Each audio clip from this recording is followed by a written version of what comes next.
Selamat datang di Zahra Movies. Jangan lupa subscribe, like, dan share. Terima kasih. Brak! Ella yang sedang menikmati waktu berendamnya di dalam bathtub langsung terlonjak kaget saat mendengar suara pintu yang didobrak paksa. Dirinya sudah hafal bahwa pasti Steve yang melakukan itu. Ia pun tidak menghiraukan dan kembali melanjutkan mandinya. Namun saat dirinya hendak memakai bathrobe, tiba-tiba Steve menariknya hingga membuat Ella hampir kehilangan keseimbangan. Entah mengapa, kini tiba-tiba Ella merasa sangat takut melihat sorot mata tajam Steve saat ini, begitu tajam dan terlihat semakin menyeramkan. Sayang, desis Ella menelan salivannya dengan kasar. "Siapa yang menyuruhmu mengganti mawar ibuku?"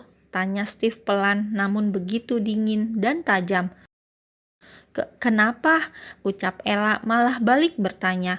Padahal maksudnya ia bertanya mengapa Steve tiba-tiba berubah begini. Tidak seperti pagi tadi saat dirinya hendak bekerja, begitu hangat dan menenangkan.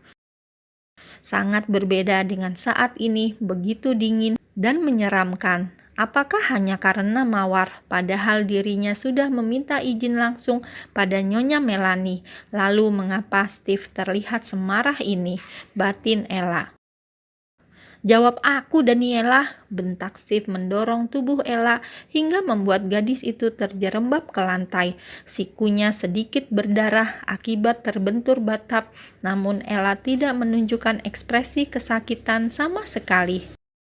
Fokusnya kini hanya pada wajah Steve yang terlihat begitu marah.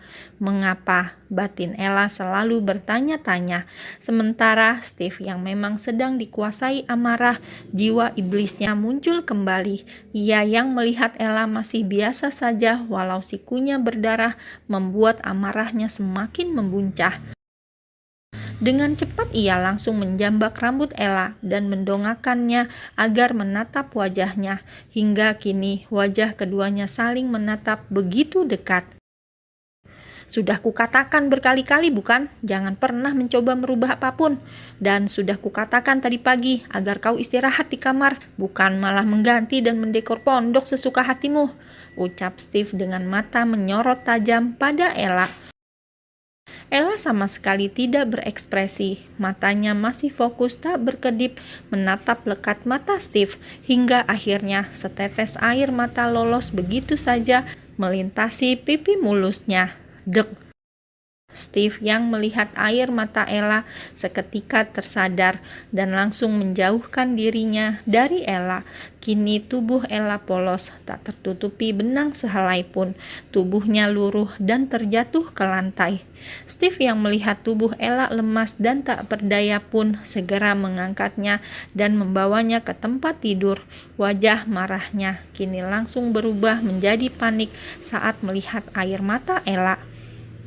"Tidak bisakah kau bertanya dengan pelan dan lembut padaku?" tanya Ella begitu lemah sebelum akhirnya ia menutup matanya dan tak sadarkan diri. Sayang." Steve menepuk-nepuk pipi Ella berkali-kali. Ia semakin panik saat melihat Ella tak sadarkan diri. "Sayang, bangun. Ella, bangun. Ella, aku tidak mengizinkan kamu untuk pingsan. Cepat bangun Ella, sayang," seru Steve begitu panik. Ia pun dengan cepat mengambil ponselnya dan menghubungi John. "Cepat kau bawa Marcel kemari, sekarang," bekik Steve saat sambungan teleponnya diangkat oleh John. Dan belum sempat John menjawab, bosnya langsung mematikannya sepihak begitu saja. "Tuan, aku lelah mengumpatmu terus-menerus," gumam John yang hendak merebahkan dirinya di atas tempat tidur. Terpaksa ia urungkan dan segera bersiap mengganti pakaian lagi. Kurang dari 20 menit, kini John sudah tiba di rumah Steve dengan membawa seorang dokter yang sama sepertinya. Terus mengumpat Steve dalam hati. Tentu saja dalam hati. Ia masih memiliki rasa takut bila nyawanya melayang hanya gara-gara ketahuan mengumpat Steve. "Kenapa kau lama sekali?"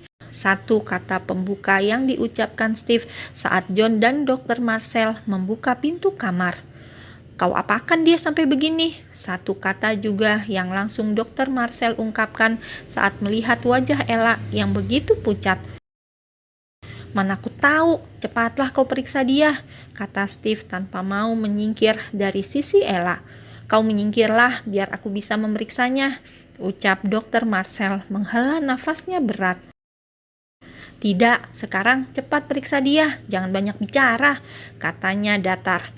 Jangan buka selimutnya, seru Steve saat Marcel hendak membuka selimut yang membungkus tubuh Ella.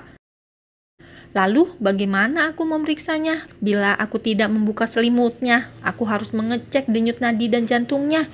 Mana bisa aku memeriksa bila tertutup selimut setebal ini, ucap Dr. Marcel menahan geram.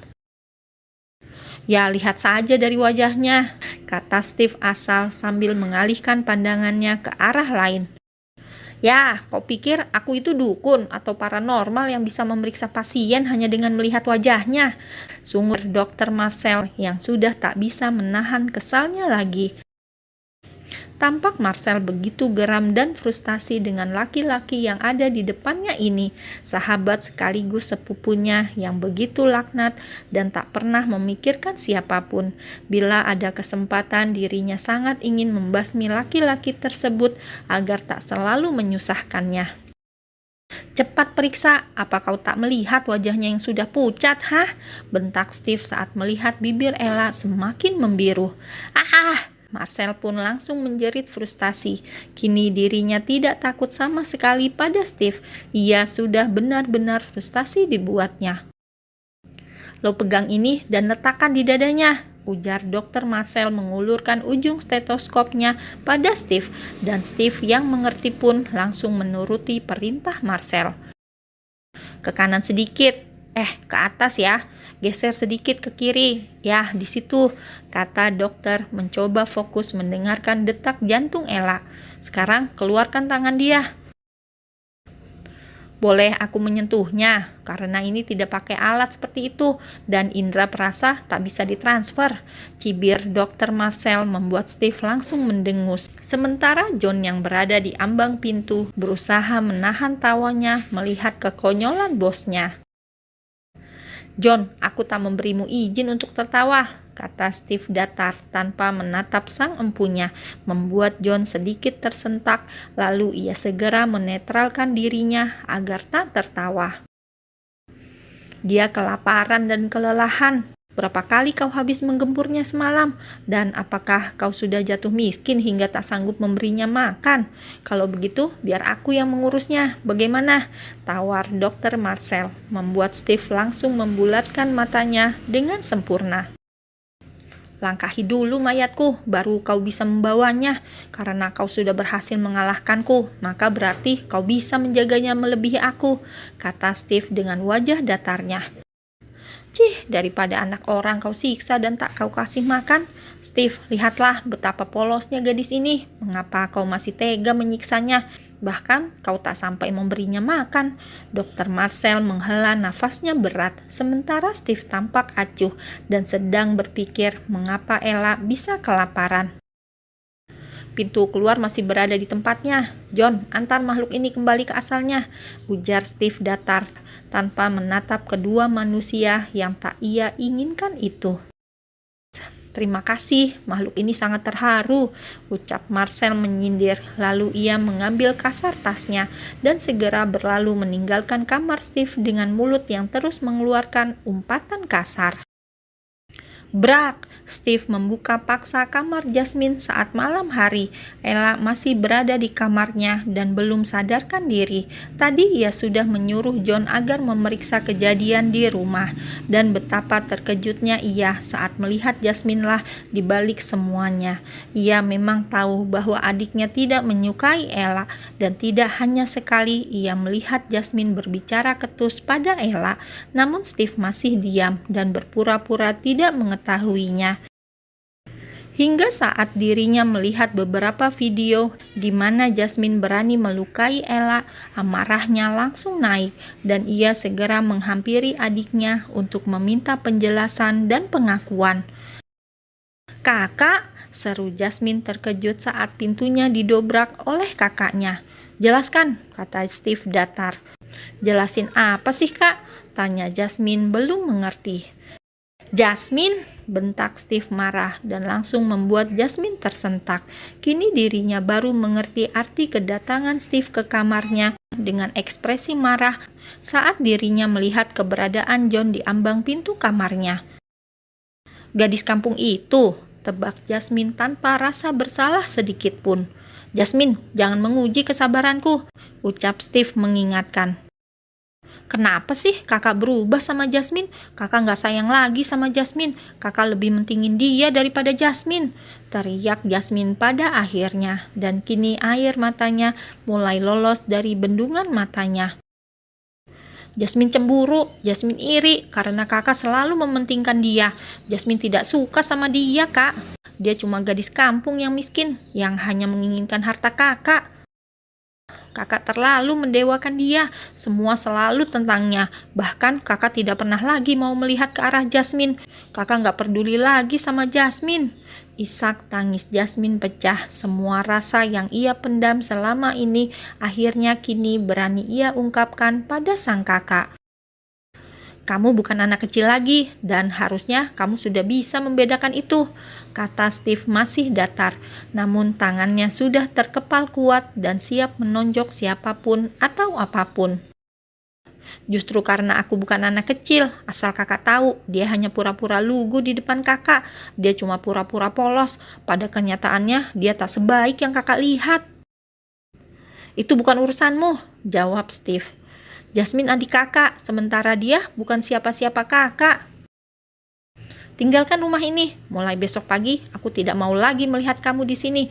Bila kamu hanya menyakiti Ella, tinggallah di rumah Oma. Jangan pernah kemari lagi, dan jangan menguji kesabaranku lebih dalam lagi.